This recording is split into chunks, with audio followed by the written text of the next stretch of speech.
ആലപ്പുഴയിൽ ഇക്കുറി BJP രംഗത്തിറക്കുന്നത് MJ ജോബിനെയാണ്. Alappuzha മണ്ഡലത്തിൻ്റെ സ്പന്ദനമെല്ലാം തൊട്ടറിഞ്ഞ നേതാവ് കൂടിയാണ് MJ ജോബ്. എന്തായാലും അദ്ദേഹം ഇപ്പം നമ്മോടൊപ്പം ചേരുന്നു. ഇന്ന് നോമിനേഷൻ കൊടുക്കാൻ പോവുകയാണ്.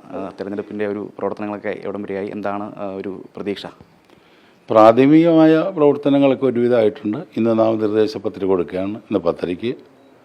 അപ്പോൾ കൈചൂണ്ടിൽ മുക്കിൽ നിന്നും BJPയുടെയും NDAയുടെയും പ്രവർത്തകർ പ്രകടനമായിട്ടാണ് വരുന്നത്. അവരോടൊപ്പം ഞാൻ RDO ഓഫീസിൽ വന്ന് നോമിനേഷൻ സമർപ്പിക്കും.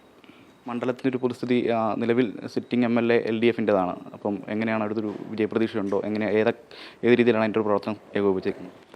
ആലപ്പുഴ അസംബ്ലി മണ്ഡലത്തിലെ തെരഞ്ഞെടുപ്പിൽ സാധാരണ ചർച്ച ചെയ്യുന്ന വിഷയങ്ങളെക്കാൾ ഉപരിയായി ആലപ്പുഴ ജില്ലയിലെ രാഷ്ട്രീയത്തിലെ അന്തർധാരകളെക്കുറിച്ച് വളരെ ഗൗരവത്തോടെ ചർച്ച ചെയ്യും.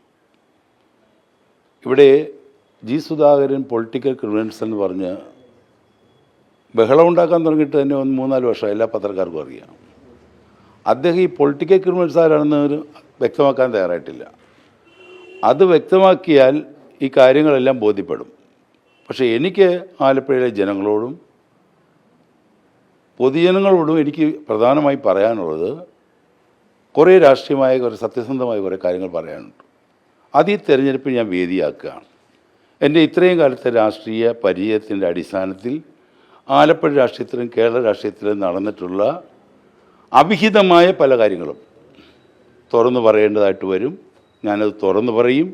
ജനങ്ങളുടെ മുന്നിൽ തുറന്ന് പറയാനുള്ള എല്ലാ കാര്യങ്ങളും തുറന്ന് പറഞ്ഞുകൊണ്ട് അക്കവിട്ട് അടിവരയിട്ട് അത് അവരുടെ മുന്നിൽ സമർപ്പിച്ച് ജനവിശ്വാസം നേടുക എന്നുള്ളതാണ് ഈ തെരഞ്ഞെടുപ്പിൻ്റെ ഏറ്റവും പ്രധാനപ്പെട്ട ലക്ഷ്യം. ഈ തദ്ദേശ സ്വയംഭരണ തെരഞ്ഞെടുപ്പിൽ വലിയൊരു മുന്നേറ്റം BJPക്ക് ഉണ്ടായിട്ടുണ്ട് ജില്ലയിലാകെ തന്നെ. അപ്പം ആ ഒരു മാറ്റം ഈ നിയമസഭാ തെരഞ്ഞെടുപ്പിലും പ്രതിഫലിക്കുമോ? ഒരു പ്രതീക്ഷയായിട്ട് കാണുന്നുണ്ടോ? ഞാൻ വളരെ ചിന്തിച്ചാണ് BJPയിൽ അംഗത്തെ സ്വീകരിച്ചത്. BJPക്കെതിരായിട്ട് വളരെ ശക്തമായ പ്രചാരവേല ചെയ്ത ഒരു പൊതുപ്രവർത്തകനാണ് ഞാൻ.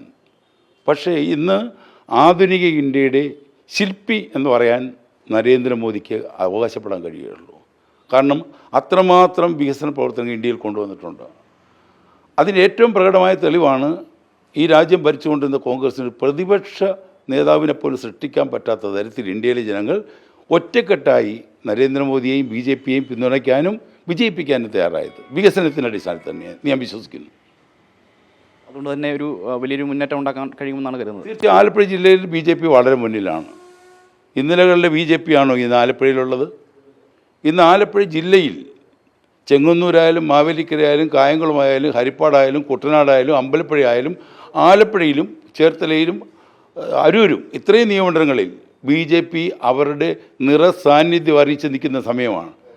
സമീപകാലത്ത് തന്നെ BJP രാഷ്ട്രീയമായി പിടിമുറുക്കി അതിൻ്റെ ആധിപത്യം ആലപ്പുഴ മണ്ണിൽ സ്ഥാപിക്കുന്ന നടത്തി എനിക്കൊരു സംശയമില്ല. എന്തായാലും എല്ലാവിധ വിജയാശംസകളും.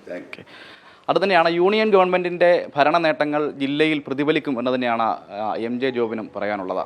ആലപ്പുഴയിൽ നിന്നും ആദർശിനൊപ്പം അജയ്നാഥ്, അമൃത ന്യൂസ്.